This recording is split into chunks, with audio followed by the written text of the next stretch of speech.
Hello दोस्तों, smart tuition classes में आप लोग का स्वागत है। आज हम लोग पढ़ेंगे, देखिए प्रीवियस ईयर क्वेश्चन साइंस का जो हर साल एग्ज़ाम में पूछता है 2025 का हम देखेंगे। देखिए माध्यमिक स्कूल परीक्षा 2025 का ये एनुअल एग्ज़ाम का पेपर है, इसको हम लोग बढ़िया से पढ़ेंगे। देखिए तो चलिए हम लोग देर न करते हुए स्टार्ट करते हैं। 80 नंबर का क्वेश्चन आता है, आप लोग को पता होगा कि साइंस में कुल 80 को ऑब्जेक्टिव आता है, जिसमें हम लोग को 80 में 40 का उत्तर देना पड़ता है ऐसे। और इस बार भी बताइएगा आप लोग कि एग्ज़ाम में कितना क्वेश्चन आया है, उसका भी हम सॉल्यूशन दे देंगे, मिला लीजिएगा। चलिए स्टार्ट करते हैं हम लोग।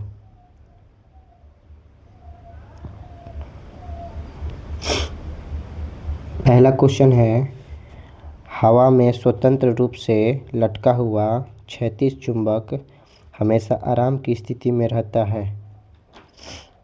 ऑप्शन है ए में किसी भी दिशा में, बी में है पूरब पश्चिम दिशा में, सी में है उत्तर दक्षिण दिशा में, और डी में है इनमें से कोई नहीं। तो इसका सही उत्तर बताइए आप लोग।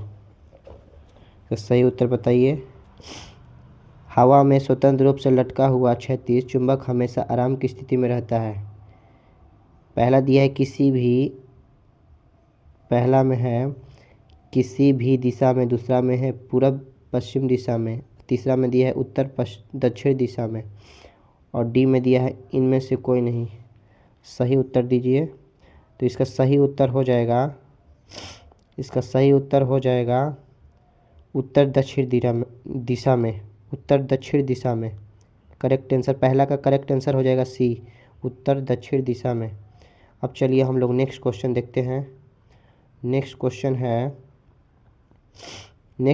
है यदि, क्वेश्चन नंबर 2 देखिए, यदि एक विद्युत धारावाही तार के समीप कपास रखा जाता है तो यह कपास की सुई क्या हो जाता है? यह कपास का सुई पहला में दिया है विक्षेपित हो जाती है, दूसरा में दिया है ऑप्शन बी में दिया है धारावाही तार विक्षेपित होगी, सी में दिया है विक्षेपित नहीं होगी, और डी में दिया है इनमें से कोई नहीं। तो इसका सही उत्तर क्या हो जाएगा? तो इसका सही उत्तर हो जाएगा विक्षेपित हो जाएगी, यानी विक्षेपित होगी। यदि एक विद्युत धारावाही तार के समीप कंपास रखा जाता है तो यह कंपास की सुई क्या हो जाती है? विक्षेपित हो जाती है। तो 2 का करेक्ट आंसर हो जाएगा ए। चलिए हम लोग दूसरा क्वेश्चन देखते हैं। क्वेश्चन नंबर 3 कह रहा है फराडे ने बहुत से क्रांतिकारी खोज की, जिनमें शामिल है पहला में दिया है विद्युत चुंबकीय प्रेरण, दूसरा में दिया है विद्युत अपघटन के नियम, और सी में दिया है ए और बी दोनों, और डी में दिया है इनमें से कोई नहीं। तो इसका सही उत्तर हो जाएगा ए और बी दोनों, ऑप्शन नंबर सी। फैराडे ने बहुत से क्रांतिकारी खोज की जिनमें शामिल है विद्युत चुंबकीय प्रेरण भी हो जाएगा और विद्युत अपघटन के नियम भी हो जाएगा, इसीलिए ऑप्शन नंबर सी, ए और बी दोनों करेक्ट आंसर। चलिए हम लोग दूसरा क्वेश्चन देखते हैं। क्वेश्चन नंबर 4 कह रहा है विद्युत मोटर परिवर्तित करता है। ऑप्शन दिया है रासायनिक ऊर्जा को विद्युत ऊर्जा में, कि विद्युत ऊर्जा को यांत्रिक ऊर्जा में, कि यांत्रिक ऊर्जा को विद्युत ऊर्जा में, कि विद्युत ऊर्जा को रासायनिक ऊर्जा में। तो इसका सही उत्तर हो जाएगा विद्युत ऊर्जा को यांत्रिक ऊर्जा में। विद्युत मोटर क्या करता है? विद्युत ऊर्जा को यांत्रिक ऊर्जा में बदल देता है। विद्युत ऊर्जा को क्या करता है? यांत्रिक ऊर्जा में बदल देता है। यांत्रिक बदल देता है। ठीक है। क्वेश्चन नंबर 5 हम लोग देखते हैं। क्वेश्चन नंबर 5 क्या कह रहा है? फ्लेमिंग के वाम हस्त नियम में बाएं हाथ की तर्जनी संकेत करती है। जो फ्लेमिंग के बाएं हस्त नियम में बाएं हाथ की तर्जनी संकेत करती है। ऑप्शन दिया है चुंबकीय क्षेत्र को, ऑप्शन बी में है चालक पर आरोपित विद्युत बल की दिशा, और सी में दिया है चालक में प्रवाहित विद्युत धारा की दिशा, और डी में दिया है इनमें से कोई नहीं। तो इसका सही उत्तर हो जाएगा चुंबकीय क्षेत्र की दिशा। फ्लेमिंग के बाएं हस्त नियम में बाएं हाथ की तर्जनी तर्जनी तर्जनी क्या संकेत करती है? चुंबकीय क्षेत्र की दिशा। चुंबकीय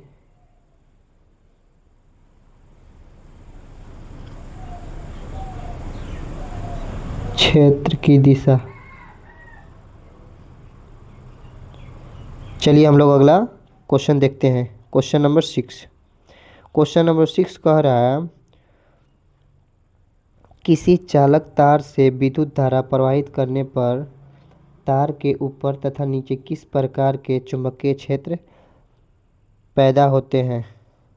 किस प्रकार के चुंबकीय क्षेत्र पैदा होते हैं? क्वेश्चन नंबर 6 देखिए। ऑप्शन दिया है विपरीत प्रकार के, बी में दिया है समान प्रकार के,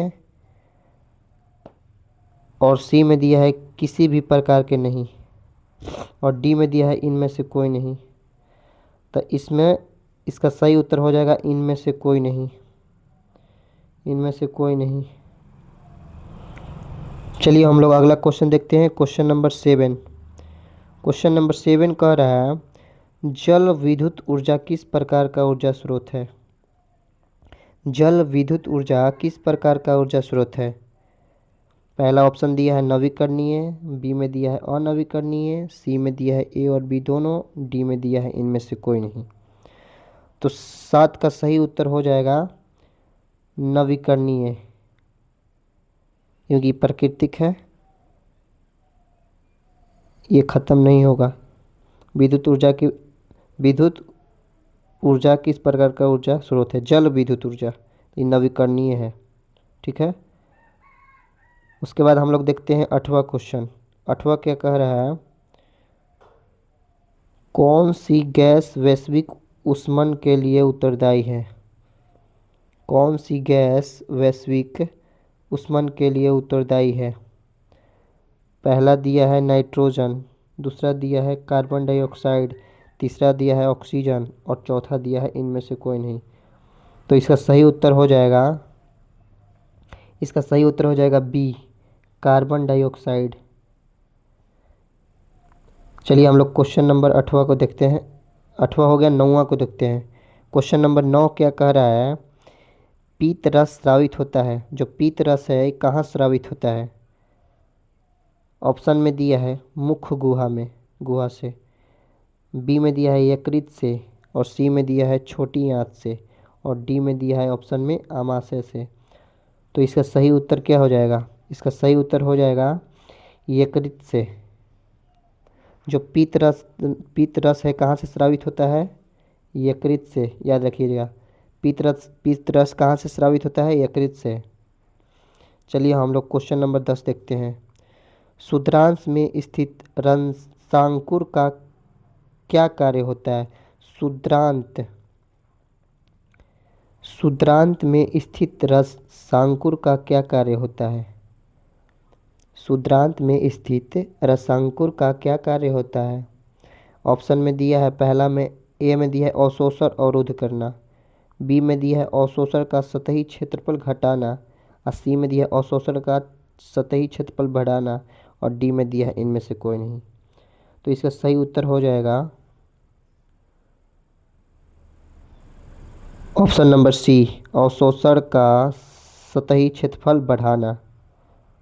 यही सही उत्तर हो जाएगा इसका। चलिए हम लोग क्वेश्चन नंबर 11 की तरफ चलते हैं। क्वेश्चन नंबर 11 क्या कह रहा है? क्वेश्चन नंबर 11 कह रहा है कि मुख्य गुहा का पिछला भाग है। तो मुख्य गुहा का पिछला भाग क्या है? मुख्य गुहा का पिछला भाग ऑप्शन में दिया है ग्रास नली, बी में दिया है ग्रसनी, सी में दिया है ग्रहणी, और डी में दिया है अग्नाशय। तो इसका सही उत्तर क्या हो जाएगा? इसका सही उत्तर हो जाएगा ग्रसनी। इसका सही उत्तर क्या हो जाएगा? बी यानी ग्रसनी। यानी कि मुख्य गुहा का पिछला भाग कृष्णी। मुख गुहा का पिछला भाग कृष्णी। चलिए हम लोग चलते हैं 12 नंबर क्वेश्चन पे। 12 नंबर क्वेश्चन क्या कह रहा है, बाहरी वातावरण से किसी कोशिका में ऑक्सीजन का स्थानांतरण और कार्बन डाइऑक्साइड को हटाना कहलाता है। तो इसका सही ऑप्शन दे दिया है ए में श्वासोच्छ्वास, बी में दिया है निश्वसन, सी में दिया है अंतःश्वसन और डी में दिया है इनमें से कोई नहीं। तो इसका सही उत्तर क्या हो जाएगा, देखिए इसका सही उत्तर हो जाएगा 12 का ए श्वासोच्छ्वास, यानी बाहरी वातावरण से कोशिका में ऑक्सीजन का स्थानांतरण और कार्बन डाइऑक्साइड को हटाना कहलाता है श्वासोच्छ्वास। ठीक है, अब हम लोग चलते हैं अगले क्वेश्चन पे। Question number 13। क्वेश्चन नंबर 13 क्या कह रहा है, प्रकाश संश्लेषण में ऑक्सीजन का मूल स्रोत है। प्रकाश संश्लेषण में ऑक्सीजन का मूल स्रोत है। ऑप्शन दिया है, पहला में पर्णहरित, दूसरा में CO2 यानी कार्बन डाइऑक्साइड, तीसरा में दिया है जल और डी में दिया है सौर ऊर्जा। तो प्रकाश संश्लेषण में ऑक्सीजन का मूल स्रोत क्या होता है, तो इसका सही उत्तर हो जाएगा बी कार्बन डाइऑक्साइड। चलिए हम लोग क्वेश्चन नंबर 14 की तरफ चलते हैं। निम्नलिखित में किसे कोशिका का ऊर्जा मुद्रा के रूप में जाना जाता है। निम्नलिखित में किसे कोशिका का ऊर्जा मुद्रा के रूप में जाना जाता है। ऑप्शन में दिया है ATP, ऑप्शन बी में दिया है ADP, ऑप्शन सी में दिया है DDP और ऑप्शन डी में दिया है इनमें से कोई नहीं। तो इसका सही उत्तर हो जाएगा 14 का सही उत्तर हो जाएगा ATP। चलिए हम लोग क्वेश्चन नंबर 15 पे चलते हैं। क्वेश्चन नंबर 15 क्या कह रहा है, क्वेश्चन नंबर 15 कह रहा है पादप में जाइलम उत्तरदायी है। पादप में जाइलम उत्तरदायी है, किस चीज़ के लिए उत्तरदायी है। ऑप्शन ए में दिया है भोजन का वहन के लिए, ऑप्शन बी में दिया है ऑक्सीजन का वहन के लिए और ऑप्शन सी में दिया है अमीनो अम्ल का वहन के लिए और ऑप्शन डी में दिया है जल का वहन के लिए। तो 15 नंबर क्वेश्चन का सही उत्तर हो जाएगा ऑप्शन नंबर डी जल का वहन के लिए। पादप जाइलम उत्तरदायी है किसके लिए, जल के वहन के लिए। जाइलम का क्या काम होता है, पादप में जाइलम का काम होता है जलन का वहन करना, यानी कि जल को पहुंचाना पेड़ पौधे में ऊपर में, जड़ से क्या करना, जड़ से ऊपर पहुंचाना, पत्तियों में पानी को पहुंचाना। ठीक है, 15 नंबर क्वेश्चन हो गया। आप 16 नंबर क्वेश्चन चलते हैं। 16 नंबर क्वेश्चन कह रहा है प्लाज्मा के अलावा रक्त में निम्नलिखित में से क्या पाए जाते हैं। ऑप्शन ए में दिया है श्वेत रक्त कोशिका जिसको कहते हैं WBC, ऑप्शन बी में दिया है लाल रक्त कोशिकाएं जिसे कहते हैं RBC, सी में दिया है रक्त परिकारु और डी में दिया है इनमें से सभी। तो 16 नंबर क्वेश्चन का हो जाएगा आंसर, क्वेश्चन नंबर 16 का सही उत्तर हो जाएगा इनमें सभी। प्लाज्मा के अलावा रक्त में क्या क्या पाए जाते हैं, श्वेत रक्त कोशिकाएं WBC वाइट ब्लड सेल और लाल रक्त कोशिका RBC भी पाए जाते हैं ब्लड में यानी रक्त में, और रक्त परिकारु ये भी पाए जाते हैं, यानी इसका सही उत्तर हो जाएगा इनमें से सभी। चलिए क्वेश्चन नंबर 17 पे हम लोग चलते हैं। क्वेश्चन नंबर 17 कह रहा है, ध्यान दीजिएगा, क्वेश्चन नंबर 17 कह रहा है अम्ल का जलीय विलयन विद्युत का संचालन करता है क्योंकि अम्ल जल में क्या होते हैं। ऑप्शन ए में दिया है आयनित होते हैं, ऑप्शन बी में दिया है विलय होते हैं, ऑप्शन सी में दिया है अविलय होते हैं, ऑप्शन डी में दिया है इनमें से कोई नहीं। तो 17 का सही उत्तर क्या हो जाएगा, 17 का सही उत्तर हो जाएगा आयनित होते हैं। अम्ल का जलीय विलयन विद्युत का संचालन करता है क्योंकि अम्ल जल में क्या होते हैं, आयनित होते हैं यानी टूट जाते हैं।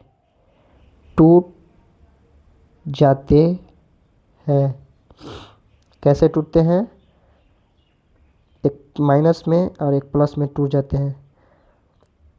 ठीक है, 17 नंबर क्वेश्चन हो गया। चलिए 18 नंबर क्वेश्चन की ओर हम लोग चलते हैं। 18 नंबर क्वेश्चन क्या कह रहा है,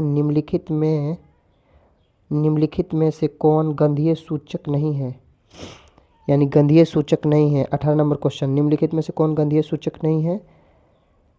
पहला ऑप्शन में दिया है लौंग का तेल, और दूसरा में दे दिया है वेनिला, तीसरा में दिया है शकरकंद, चौथा में दिया है इनमें से सभी।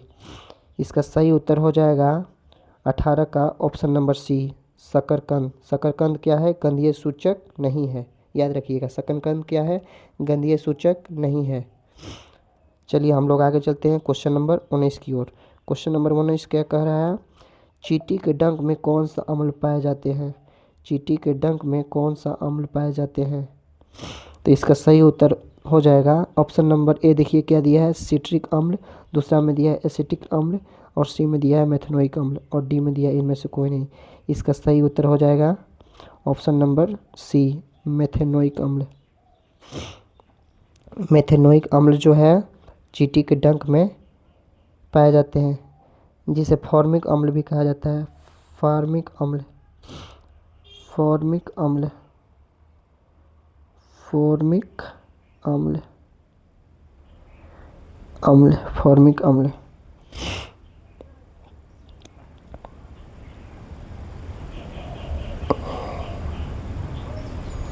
चलिए हम लोग आगे चलते हैं।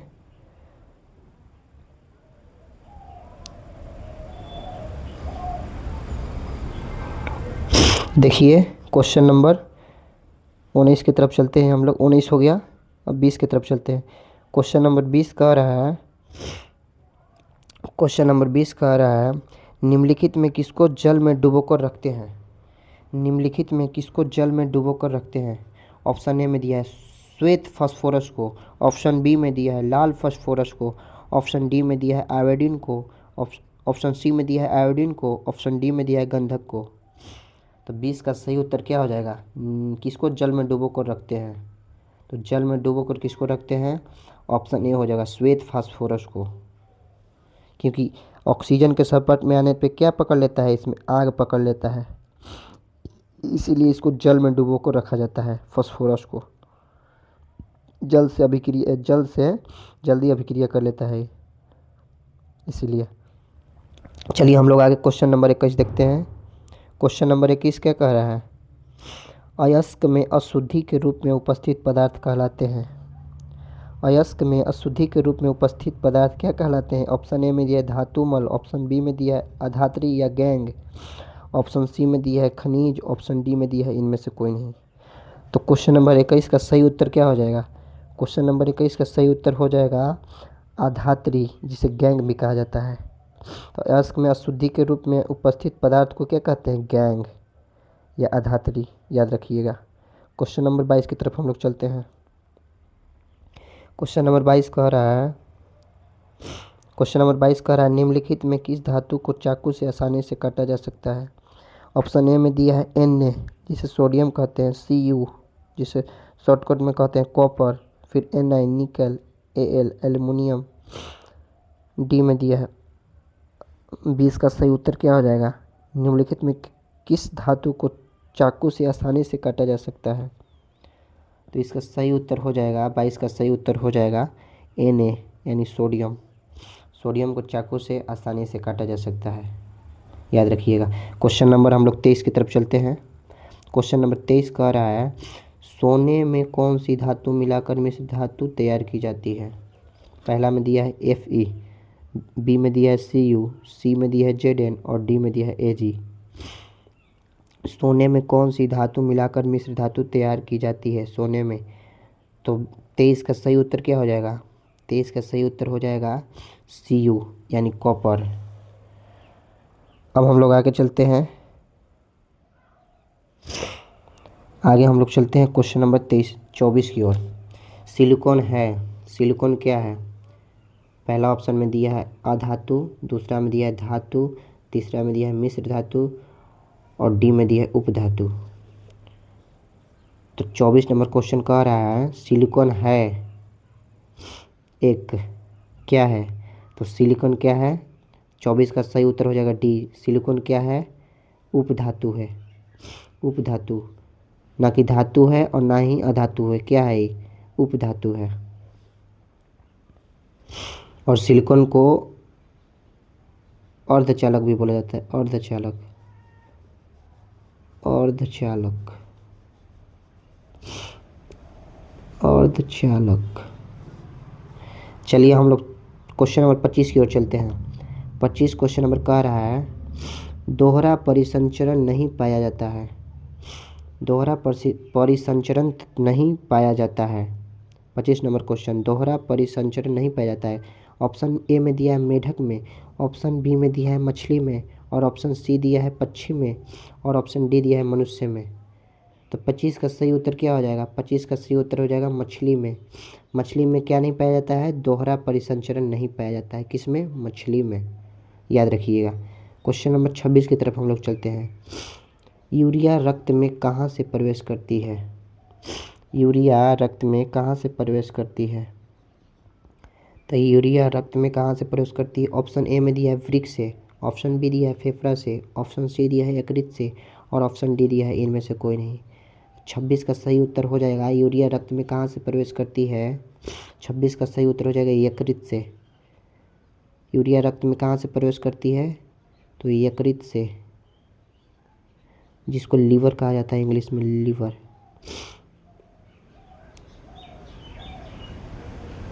यकृत से। क्वेश्चन नंबर 27 की तरफ हम लोग चलते हैं। 27 नंबर क्वेश्चन क्या कह रहा है? ग्लूकोज का पुनर्वशोषण कहा जाता है। ग्लूकोज का, क्वेश्चन नंबर 27, ग्लूकोज का पुनर्वशोषण कहा जाता है। ऑप्शन ए में दिया है पीसीटी में, ऑप्शन बी दिया है डीसीटी में, ऑप्शन सी दिया है हेनले लूप में, ऑप्शन डी दिया है इनमें सभी। तो क्वेश्चन नंबर 27 का सही उत्तर हो जाएगा, क्वेश्चन नंबर 27 का सही उत्तर हो जाएगा पीसीटी में। पीसीटी में,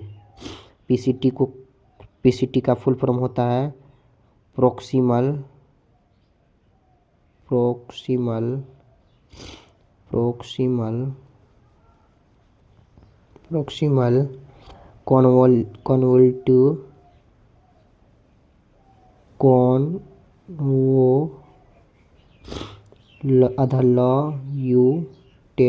कन्वोल्यूटेड, क्या हो जाएगा? प्रोक्सिमल कन्वोल्यूटेड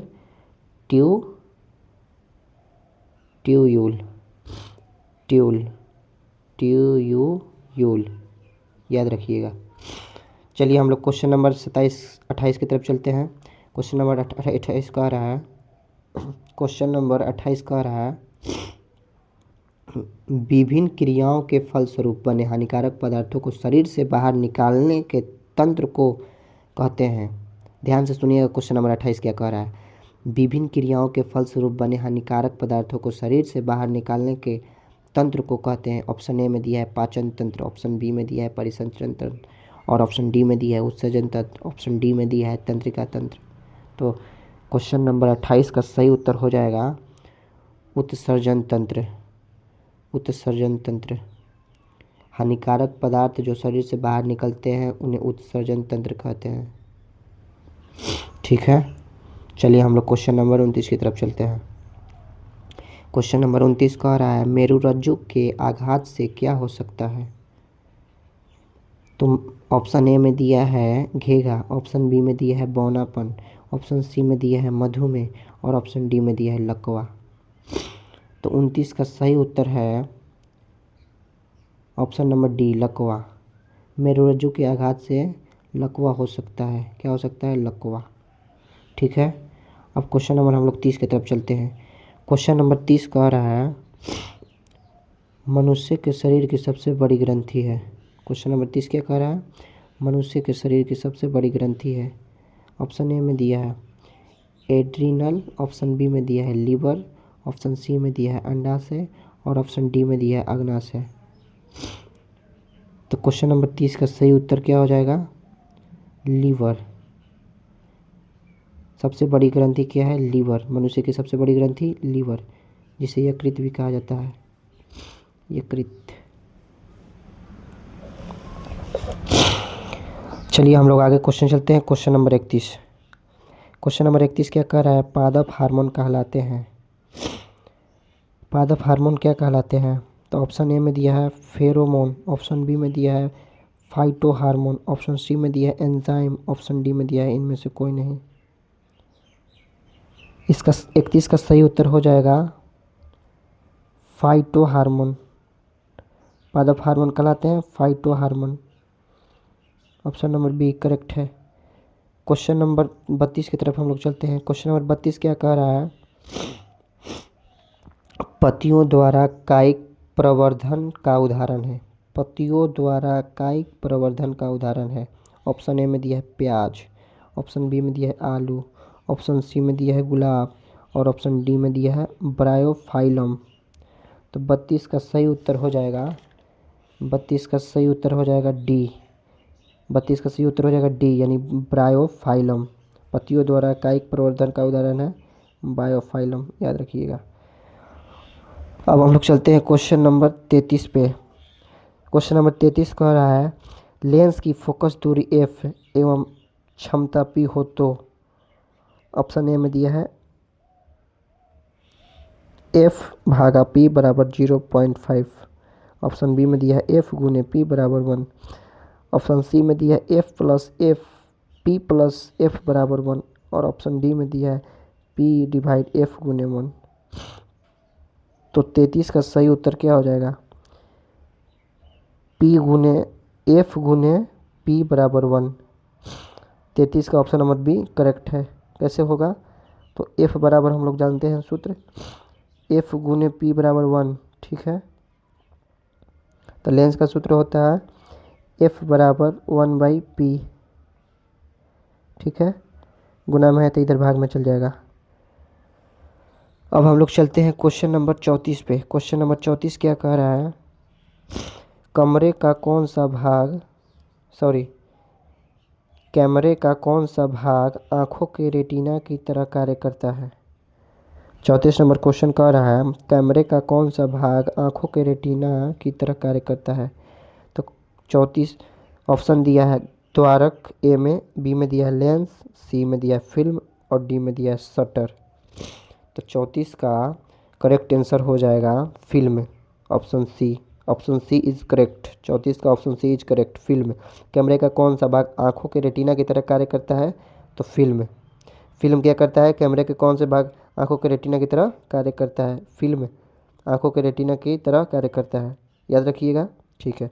क्वेश्चन नंबर 34 हो गया। 35 की तरफ चलते हैं हम लोग। क्वेश्चन नंबर 35 कह रहा है एक स्वस्थ मानव नेत्र के लिए निकट बिंदु तथा दूर बिंदु क्रमशः होते हैं। ऑप्शन ए दिया है 0 एवं अनंत, ऑप्शन बी दिया है 25 सेंटीमीटर एवं 250 सेंटीमीटर, सी में दिया है 25 सेंटीमीटर एवं अनंत, डी में दिया है 0 एवं 25 centimetre.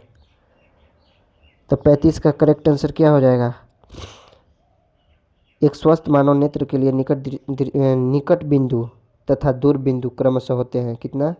Option number C is correct, 25 centimetre एवं अनंत। यानी कि 25 सेंटीमीटर से नज़दीक का वस्तु नहीं दिखेगा और दूर में अनंत तक दिखेगा। अनंत, आँख का कोई मतलब गारंटी नहीं कहाँ तक देख सकता है, यानी अनंत तक देख सकता है, याद रखिएगा। क्वेश्चन नंबर 36 पे चलते हैं हम लोग। क्वेश्चन नंबर 36 क्या कह रहा है?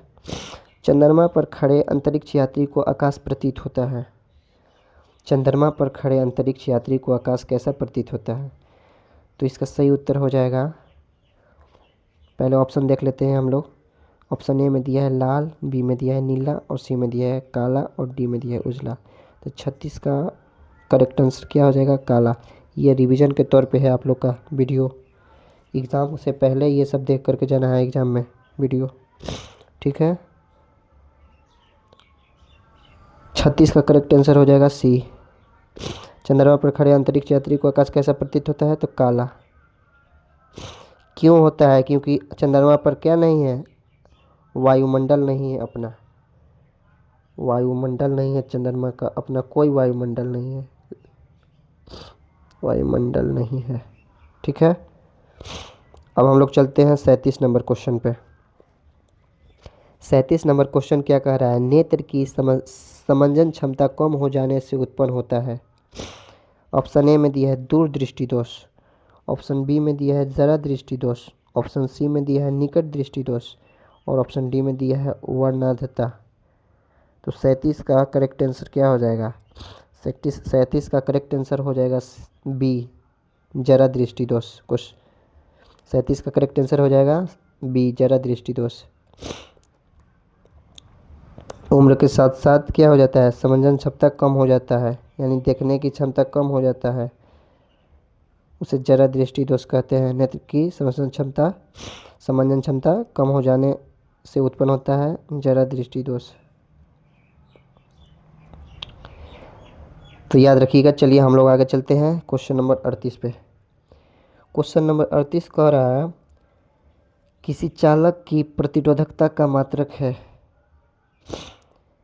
ऑप्शन ए में दिया है ओम मीटर, बी में दिया है ओम प्रति मीटर, और सी में दिया है ओम इनवर्स, और डी में दिया है इनमें से कोई नहीं। तो 38 का सही उत्तर क्या हो जाएगा? Option number A, ohm metre. किसी चालक की प्रतिरोधकता का मात्रक होता है ओम मीटर, जिसे ओमेगा मीटर भी कहते हैं। ओम मीटर, याद रखिएगा। किसी चालक की प्रतिरोधकता का मात्रक ओम मीटर। चलिए हम लोग आगे चलते हैं क्वेश्चन नंबर 39 पे। क्वेश्चन नंबर 39 क्या कह रहा है? एक जूल में कितने कैलोरी होते हैं? 39 नंबर क्वेश्चन क्या कह रहा है? एक जूल में कितने कैलोरी होते हैं? ऑप्शन ए में दिया है 0.23, बी में दिया है 0.19, सी में दिया है 0.21 और डी में दिया है 0.25। तो 39 नंबर क्वेश्चन का करेक्ट आंसर हो जाएगा ऑप्शन नंबर ए, 0.23। एक जूल में कितने कैलोरी होते हैं? 0.23 कैलोरी। ठीक है, याद रखिएगा आप लोग। क्वेश्चन नंबर 40 की तरफ चलते हैं हम लोग। क्वेश्चन नंबर 40 क्या कह रहा है? क्वेश्चन नंबर 40 कह रहा है विद्युत बल्ब में फिलामेंट निम्नलिखित में से किस धातु का बना होता है? ऑप्शन ए दिया है लोहा, ऑप्शन बी में दिया है एल्युमिनियम, ऑप्शन सी में दिया है टंगस्टन, ऑप्शन डी में दिया है तांबा। तो 40 का करेक्ट आंसर हो जाएगा ऑप्शन नंबर सी, टंगस्टन। विद्युत बल्ब में फिलामेंट निम्न में से किस धातु का बना होता है? टंगस्टन का, क्योंकि टंगस्टन का गलनांक सबसे अधिक होता है। गलनांक क्या होता है? अधिक होता है, जिसके चलते ये गलता नहीं है। सबसे ज़्यादा गलनांक किसका होता है? टंगस्टन का। इसीलिए, और ये बल्ब में लगाने पर प्रकाश भी देता है और जलता नहीं है, इसलिए बल्ब के फिलामेंट में इसको लगाया जाता है। चलिए क्वेश्चन नंबर हम लोग 41 की तरफ चलते हैं। क्वेश्चन नंबर 41 क्या कह रहा है? क्वेश्चन नंबर 41 कह रहा है किशोरावस्था में होने वाले परिवर्तन को कहते हैं। क्वेश्चन नंबर 41 कह रहा है किशोरावस्था में होने वाले परिवर्तन को क्या कहते हैं? ऑप्शन ए में दिया है विविधता, ऑप्शन बी में दिया है अंकुरन, ऑप्शन सी में दिया है प्यूबर्टी, और ऑप्शन डी में दिया है इनमें से कोई नहीं। तो 41 का करेक्ट आंसर क्या हो जाएगा? प्यूबर्टी। 41 का क्या हो जाएगा? प्यूबर्टी। प्यूबर्टी कहते हैं, प्यूबर्टी। किशोरावस्था में होने वाले परिवर्तन को कहते हैं प्यूबर्टी, प्यूबर्टी। चलिए याद रखिएगा। क्वेश्चन नंबर 42 की तरफ हम लोग चलते हैं। क्वेश्चन नंबर 42 कह रहा है निम्नलिखित में कौन परिवार नियोजन साधनों में प्रयुक्त एक प्रभावी उपाय है? प्रभावी उपाय है। तो 42 का ए में दिया है डायफ्रोन, बी में दिया है कॉन्डोम, सी में दिया है कॉपर टी एवं लूप, और डी में दिया है इनमें सभी। तो 42 का सही उत्तर क्या हो जाएगा? कॉन्डोम। 42 का सही उत्तर हो जाएगा कॉन्डोम। निम्नलिखित में से कौन परिवार नियोजन साधन में प्रयोग एक प्रभावी उपाय है? क्या हो जाएगा? कॉन्डोम। चलिए हम लोग आगे क्वेश्चन चलते हैं 43 नंबर क्वेश्चन पे। 43 नंबर क्वेश्चन क्या कह रहा है? 43 नंबर क्वेश्चन कह रहा है एटाबिज्म का क्या अर्थ है? एटाबीज का क्या अर्थ है? ऑप्शन ए में दिया है संतति में जनकों के गुणों का आकार, बी में दिया है संतति में जनकों के गुणों का नहीं आना, सी में दिया है संतति में पूर्वजों के गुणों का आना जो जनकों में नहीं है। डी में दिया है इनमें सभी। 43 का सही उत्तर हो जाएगा सी। 43 का सही उत्तर क्या हो जाएगा? सी। संतति में पूर्वजों के गुणों का आना जो जनकों में नहीं है। 28 का क्या अर्थ होता है? 28 का अर्थ होता है संतति में पूर्वजों के गुणों का आना जो जनकों में नहीं है। सी इज करेक्ट आंसर। चलिए हम लोग क्वेश्चन नंबर 44 की तरफ चलते हैं। क्वेश्चन नंबर 44 क्या कह रहा है? किसी जीव की जीनी संरचना कहलाती है। किसी जीव की जीनी संरचना कहलाती है। ऑप्शन ए में दिया है फेनोटाइप, ऑप्शन बी में दिया है जीनोटाइप, ऑप्शन सी में दिया है आनुवंशिकता, ऑप्शन डी में दिया है विविधता। तो 44 का करेक्ट आंसर क्या हो जाएगा? किसी जीव की जीनी संरचना कहलाती है जीनोटाइप। इसका करेक्ट आंसर हो जाएगा बी, जीनोटाइप। जीव की जीनी संरचना क्या कहलाती है? जीनोटाइप, याद रखिएगा। चलिए हम लोग आगे चलते हैं 45 नंबर क्वेश्चन पे। 45 नंबर क्वेश्चन क्या कह रहा है? प्राकृतिक चयन द्वारा जीवों का विकास कहलाता है। प्राकृतिक चयन द्वारा जीवों का विकास कहलाता है। ऑप्शन ए में दिया है मेंडलवाद, ऑप्शन बी में दिया है लामार्कवाद, ऑप्शन सी में दिया है सूक्ष्म विकास, ऑप्शन डी में दिया है डार्विनवाद। तो प्राकृतिक संचयन द्वारा जीवों का विकास कहलाता है। इसका करेक्ट आंसर हो जाएगा 45 का करेक्ट आंसर हो जाएगा डी, डार्विनवाद। क्योंकि डार्विनवाद एक साइंटिस्ट थे डार्विन, उन्हीं ने ये कथन दिया है। ठीक है, आगे हम लोग चलते हैं क्वेश्चन नंबर 46 पे। क्वेश्चन नंबर 46 क्या कह रहा है? जैव आवर्धन प्रदर्शित करने वाला रसायन है। जैव आवर्धन प्रदर्शित करने वाला रसायन है। ऑप्शन ए में दिया है CFC, ऑप्शन बी में दिया है ADP और ऑप्शन सी में दिया है ATP, ऑप्शन डी में दिया है DDP। तो 46 का करेक्ट आंसर हो जाएगा डी, DDP। 46 का करेक्ट आंसर हो जाएगा DDP। जैव आवर्धन प्रदर्शित करने वाला रसायन है DDP। चलिए हम लोग आगे चलते हैं क्वेश्चन नंबर 47 पे। क्वेश्चन नंबर 47 कह रहा है प्राथमिक उपभोक्ता कहलाते हैं। ऑप्शन दिया है ए में अपघटन, बी में सर्वहारी, सी में मांसाहारी और डी में शाकाहारी। तो प्राथमिक उपभोक्ता क्या कहलाते हैं? तो 47 का करेक्ट आंसर हो जाएगा डी, शाकाहारी। प्राथमिक उपभोक्ता शाकाहारी कहलाते हैं। प्राथमिक उपभोक्ता शाकाहारी कहलाते हैं। चलिए हम लोग क्वेश्चन नंबर 48 की तरफ चलते हैं। क्वेश्चन नंबर 48 कह रहा है CFC का व्यापक उपयोग होता है। CFC का व्यापक उपयोग होता है और CFC का फुल फॉर्म होता है क्लोरोफ्लोरोकार्बन।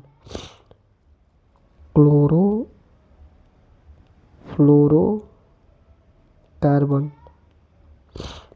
ठीक है। इसमें दिया है CFC का व्यापक उपयोग होता है। ऑप्शन ए में दिया जेट इंजन में, बी में दिया रेफ्रिजरेटरों में, सी में दिया एयर कंडीशनरों में और डी में दिया इनमें सभी। तो 48 का करेक्ट आंसर हो जाएगा डी, इनमें सभी। चलिए हम लोग आगे चलते हैं क्वेश्चन नंबर 49 की तरफ। क्वेश्चन नंबर 49 कह रहा है ब्यूटेन के कितने समावयव संभव हैं। क्वेश्चन नंबर 49 कह रहा है ब्यूटेन के कितने समावयव संभव हैं। ऑप्शन ए में दिया है 2, ऑप्शन बी में दिया है 3, ऑप्शन सी में दिया है 4, ऑप्शन डी में दिया है 5। तो 49 का सही उत्तर हो जाएगा ब्यूटेन के कितने समावयव संभव है? 2।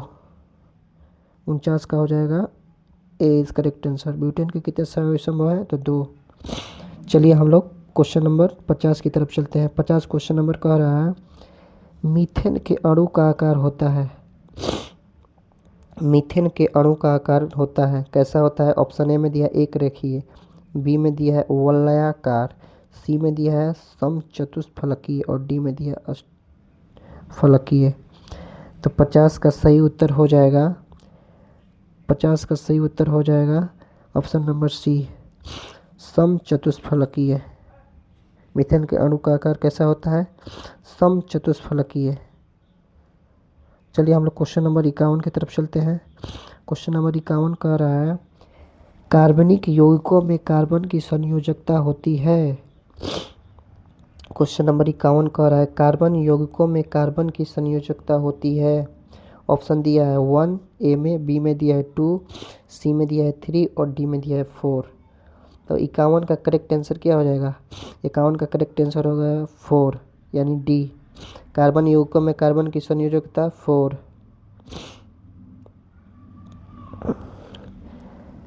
चलिए हम लोग क्वेश्चन नंबर 52 की तरफ चलते हैं। क्वेश्चन नंबर 52 क्या कह रहा है? निम्न में से कौन संतृप्त हाइड्रोकार्बन है?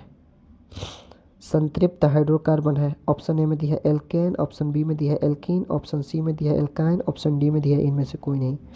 तो 52 का करेक्ट आंसर क्या हो जाएगा? निम्न में से कौन संतृप्त हाइड्रोकार्बन है? 52 का करेक्ट आंसर हो जाएगा ऑप्शन नंबर ए एल्केन। संतृप्त हाइड्र है, एल्केन क्या है? संतृप्त हाइड्रोकार्बन है, याद रखिएगा। चलिए आगे हम लोग चलते हैं 53 नंबर क्वेश्चन। 53 नंबर क्वेश्चन कह रहा है एथिलीन का आईयूपीएसी नाम क्या है? एथिलीन का आईयूपीएसी नाम क्या है? ऑप्शन ए में दिया है एथेन, बी में दिया है एथाइन, सी में दिया है एथीन और डी में दिया है इनमें से कोई नहीं। तो 53 का सही उत्तर क्या हो जाएगा? 53 का सही उत्तर हो जाएगा option number C ethene. Ethylene का आईयूपीएसी नाम क्या है? एथीन।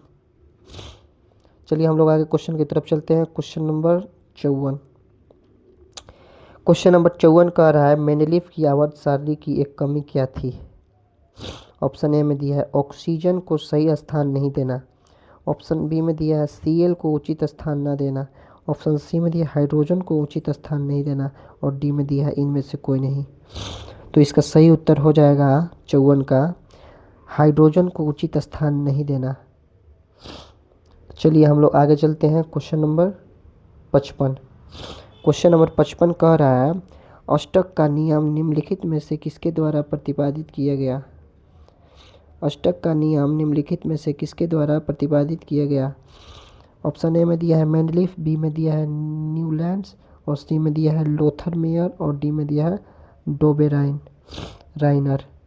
तो 55 का सही उत्तर क्या हो जाएगा? Option number B Newlands. अष्टक के नियम निम्न में किसके द्वारा प्रतिपादित किया गया है? अष्टक का नियम तो न्यूलैंड्स के द्वारा। ठीक है, ऑप्शन नंबर बी करेक्ट। चलिए हम लोग चलते हैं आगे 56 नंबर क्वेश्चन पे। 56 नंबर क्वेश्चन कह रहा है निम्नलिखित में से कौन यौगिक सबसे अधिक क्षारकीय होगा?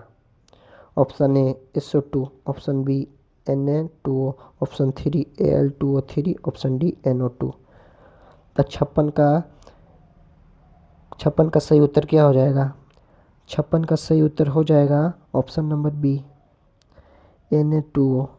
निम्न में से कौन यौगिक सबसे अधिक क्षारकीय है? तो Na2O सबसे क्षारकीय होगा Na2O। चलिए हम लोग आगे चलते हैं। Question number 57। किरणों के समूह को कहते हैं, किरणों को समूह को कहते हैं। ऑप्शन नंबर ए में दिया है प्रकाश पुंज, ऑप्शन नंबर बी में दिया है किरण पुंज और ऑप्शन नंबर सी में दिया है ए और बी दोनों, ऑप्शन नंबर डी में दिया है इनमें से कोई नहीं। तो 57 का सही उत्तर हो जाएगा ऑप्शन नंबर सी ए और बी दोनों। प्रकाश पुंज भी कहते हैं इसको और किरण पुंज भी कहते हैं किरणों के समूह को। चलिए 57 हो गया। 58 नंबर क्वेश्चन देखिए प्रकाश की किरणें गमन करती हैं, रिवीजन बहुत ज़रूरी है। प्रकाश की किरणें गमन करती है, ए दिया है किसी भी दिशा में, बी में दिया है तिरछी रेखा में, सी में दिया है सीधी रेखा में और डी में दिया है इनमें से कोई नहीं। तो 58 का सही उत्तर क्या हो जाएगा? सी, ऑप्शन नंबर सी सीधी रेखा में। चलिए हम लोग आगे चलते हैं क्वेश्चन नंबर 59 पे। क्वेश्चन नंबर 59 क्या कह रहा है अवतल दर्पण किस प्रकार का दर्पण है? अवतल दर्पण किस प्रकार का दर्पण है? तो इसका ऑप्शन ए दिया है अपसारी, ऑप्शन बी दिया है अभिसारी, ऑप्शन सी दिया है अभिसारी तथा अपसारी दोनों, ऑप्शन डी दिया है इनमें से कोई नहीं। तो 59 का सही उत्तर हो जाएगा ऑप्शन नंबर बी अभिसारी, ऑप्शन नंबर बी अभिसारी। चलिए हम लोग क्वेश्चन नंबर 60 पे चलते हैं। क्वेश्चन नंबर 60 कह रहा है कार की हेडलाइट में निम्नलिखित में से किस प्रकार के दर्पण का उपयोग होता है? जो कार होता है उसके हेडलाइट में किस प्रकार के दर्पण का उपयोग किया जाता है? हेडलाइट यानी आगे का लाइट। ऑप्शन ए में दिया है उत्तल दर्पण, ऑप्शन बी में दिया है अवतल दर्पण, ऑप्शन सी में दिया है समतल दर्पण, ऑप्शन डी में दिया है इनमें से कोई नहीं। तो 60 का सही उत्तर क्या हो जाएगा? अवतल दर्पण। अवतल दर्पण क्या होता है? कार के हेडलाइट में उपयोग होता है अवतल दर्पण। चलिए हम लोग क्वेश्चन नंबर 61 की तरफ चलते हैं। क्वेश्चन नंबर 61 कह रहा है अवतल दर्पण की फोकस दूरी होती है। अवतल दर्पण की फोकस दूरी कैसी होती है? ऑप्शन ए में दिया है धनात्मक, बी में दिया है ऋणात्मक और सी में दिया है ए और बी दोनों और डी में दिया है इनमें से कोई नहीं। तो इसका सही उत्तर हो जाएगा 61 का सही उत्तर हो जाएगा बी, ऋणात्मक। अवतल दर्पण की फोकस दूरी कैसी होती है? तो ऋणात्मक। चलिए हम लोग क्वेश्चन नंबर 61 की तरफ चलते हैं। क्वेश्चन नंबर 61 कह रहा है किस दर्पण में हमेशा वस्तु छोटा प्रतिबिंब बनाता है? किस दर्पण में हमेशा वस्तु से छोटा प्रतिबिंब बनता है? किस दर्पण में हमेशा वस्तु से छोटा प्रतिबिंब बनता है? ऑप्शन नंबर ए अवतल, ऑप्शन नंबर बी समतल, ऑप्शन नंबर सी उत्तल, ऑप्शन नंबर डी इनमें से कोई नहीं। तो इसका सही उत्तर क्या हो जाएगा? ऑप्शन नंबर सी उत्तल।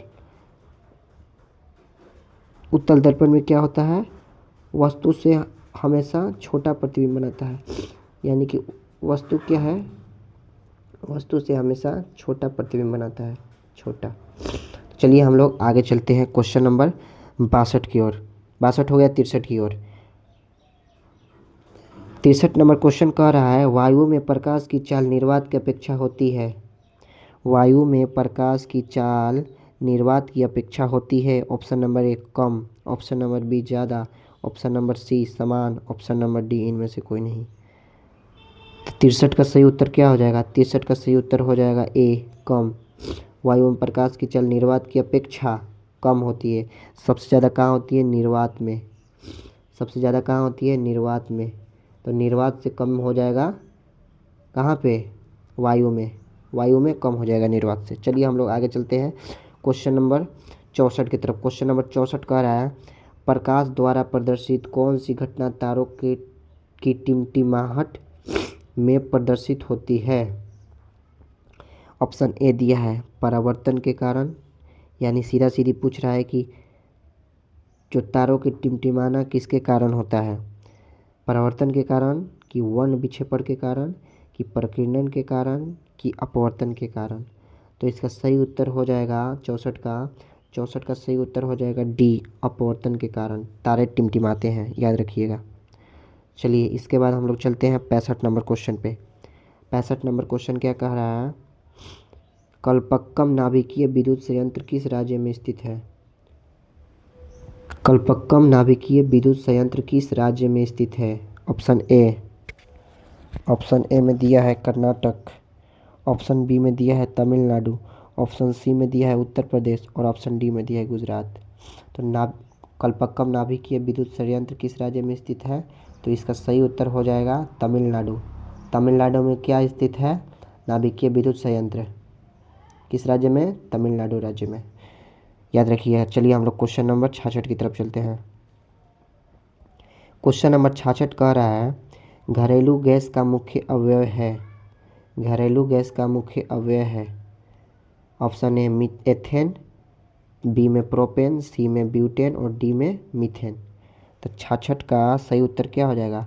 घरेलू गैस एलपीजी का मुख्य अवयव है ब्यूटेन। ब्यूटेन और प्रोपेन भी होता है, तो प्रोपेन नहीं दिया है। ब्यूटेन और प्रोपेन और ब्यूटेन। चलिए हम लोग क्वेश्चन नंबर 67 की तरफ चलते हैं। क्वेश्चन नंबर 67 कह रहा है ऊर्जा के दो अनवीकरणीय स्रोत हैं। ऊर्जा के दो अनवीकरणीय स्रोत हैं।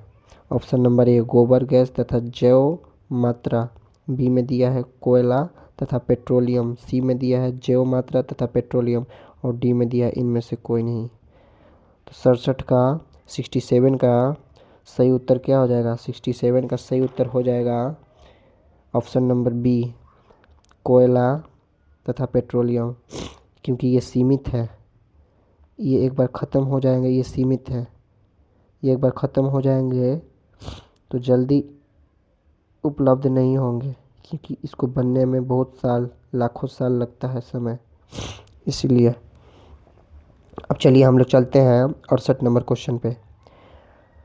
68 नंबर क्वेश्चन कह रहा है श्वसन किस प्रकार की अभिक्रिया है। ऑप्शन ए में दिया है संयोजन, ऑप्शन बी में दिया है अपचयन, ऑप्शन सी में दिया है ऊष्माशोषी, ऑप्शन डी में दिया है उपचयन। तो श्वसन किस प्रकार की अभिक्रिया है, तो इसका सही उत्तर हो जाएगा डी उपचयन। उपचयन कैसा कैसा अभिक्रिया है, तो श्वसन अभिक्रिया है।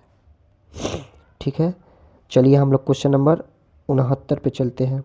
69 कह रहा है इलेक्ट्रॉन के हस्तांतरण से बने यौगिक कहलाते हैं। इलेक्ट्रॉन के हस्तांतरण से बने यौगिक कहलाते हैं। ऑप्शन ए कार्बनिक, ऑप्शन बी सहसंयोजी, ऑप्शन सी वैद्युत संयोजी, ऑप्शन डी इनमें से कोई नहीं। इलेक्ट्रॉन के हस्तांतरण से बने यौगिक कहलाते हैं। 69 का सही उत्तर क्या हो जाएगा, 69 का सही उत्तर हो जाएगा ऑप्शन नंबर सी वैद्युत संयोजी। चलिए हम लोग क्वेश्चन नंबर 70 पे चलते हैं। निम्नलिखित अभिक्रियाओं में कौन अपघटन की अभिक्रिया का एक उदाहरण है। ये क्वेश्चन आप लोग बताएंगे, हम ये छोड़ देते हैं क्वेश्चन, ये क्वेश्चन आप लोग बताएंगे कहीं से देख के या पूछ के कहीं से भी। निम्नलिखित अभिक्रियाओं में से कौन अपघटन की अभिक्रिया का एक उदाहरण है। अपघटन अभिक्रिया के उदाहरण, यानी कि अभी एग्जाम्पल देखिएगा, अपघटन अभिक्रिया का एग्जाम्पल। चलिए हम लोग नेक्स्ट क्वेश्चन देखते हैं। 71 नंबर क्वेश्चन। 71 नंबर क्वेश्चन कह रहा है निम्नलिखित में किसमें टार्ट्रिक अम्ल पाया जाता है। टार्ट्रिक अम्ल किसमें पाया जाता है। ऑप्शन ए संतरा, ऑप्शन बी इमली, ऑप्शन सी टमाटर, ऑप्शन डी सिरका। तो 71 का सही उत्तर क्या हो जाएगा, 71 का सही उत्तर हो जाएगा ऑप्शन नंबर बी इमली। इमली में कौन सा अम्ल पाया जाता है, तो टार्ट्रिक अम्ल, याद रखिएगा इमली में कौन सा अम्ल पाया जाता है, टार्ट्रिक अम्ल। चलिए हम लोग क्वेश्चन नंबर 71 पे चलते हैं। क्वेश्चन नंबर 71 कह रहा है बुझे हुए चूने का रासायनिक नाम क्या है।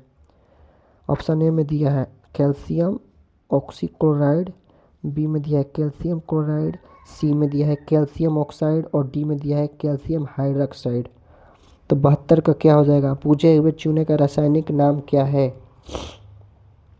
72 का सही उत्तर हो जाएगा कैल्शियम हाइड्रोक्साइड। बुझे हुए चूने का रासायनिक नाम क्या है, कैल्शियम हाइड्रोक्साइड। कैल्शियम हाइड्रोक्साइड किसका नाम है, बुझे हुए चूने का नाम है। कैसा नाम, रासायनिक नाम। तो चलिए हम लोग आगे चलते हैं क्वेश्चन नंबर 73 पे।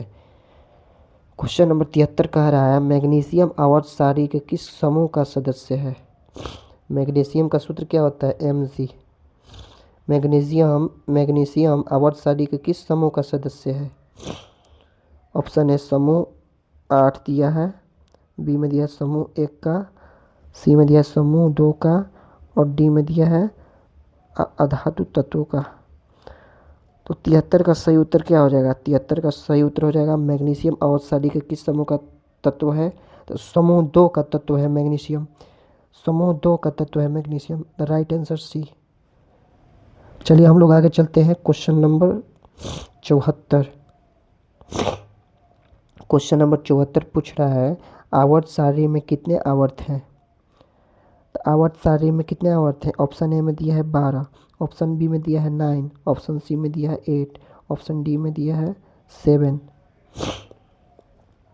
इसका सही उत्तर हो जाएगा 74 का सही उत्तर हो जाएगा ऑप्शन नंबर डी 7। आवर्त सारणी में कितने आवर्त होते हैं, 7। आवर्त सारणी में कितने आवर्त होते हैं, 7। चलिए हम लोग क्वेश्चन नंबर 75 पे चलते हैं आगे। क्वेश्चन नंबर 75 कह रहा है निम्नलिखित में से कौन जल संचयन की प्राचीन विधि नहीं है। जल संचयन यानी कि जल को इकट्ठा करना, संचयन करना यानी कि जल को इकट्ठा करना जल को। ऑप्शन ए में दिया है कट्टा, बी में दिया है कुल्ला, सी में दिया है डगवेल और डी में दिया है इरिस। तो इसका सही उत्तर हो जाएगा इरिस। इरिस जो है जल संचयन प्राचीन विधि नहीं है। ठीक है, हम लोग चलते हैं आगे।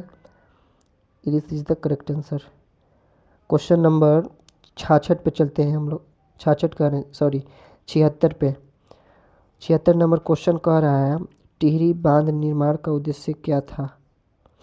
ऑप्शन ए में दिया है बिजली उत्पाद, ऑप्शन बी में दिया है भूमि सिंचाई, ऑप्शन सी में दिया है जल आपूर्ति और ऑप्शन डी में दिया है इनमें सभी। तो 76 का हो जाएगा करेक्ट आंसर। 76 का हो जाएगा ऑप्शन नंबर डी, इनमें सभी। टिहरी बांध का उद्देश्य क्या था। बिजली उत्पाद भी था, भूमि सिंचाई भी था और जल आपूर्ति भी था, इनमें सभी। चलिए हम लोग क्वेश्चन नंबर 77 पे चलते हैं। 77 क्वेश्चन नंबर कह रहा है अपशिष्ट प्रबंधन की नई अवधारणाएं क्या है। ऑप्शन ए में दिया है पुनः उपयोग, अपशिष्ट यानी कूड़ा कचरा। ऑप्शन ए में दिया है पुनः उपयोग, बी में दिया है पुनर्चक्रण, सी में दिया है कमी और डी में दिया है इनमें सभी। तो 77 का सही उत्तर क्या हो जाएगा। Option number D. Option number D is the correct answer. अपशिष्ट प्रबंधन की नई अवधारणा क्या है। पुनर्चक्रण भी है, उपयोग भी है और कमी भी है, इसलिए इनमें सभी। Option number D. Question number आगे देखते हैं हम लोग 78। निम्नलिखित में नवीकरणीय संसाधन है। निम्नलिखित में नवीकरणीय संसाधन है। ऑप्शन ए कोयला, बी में वन और सी में पेट्रोलियम और डी में इनमें से कोई नहीं।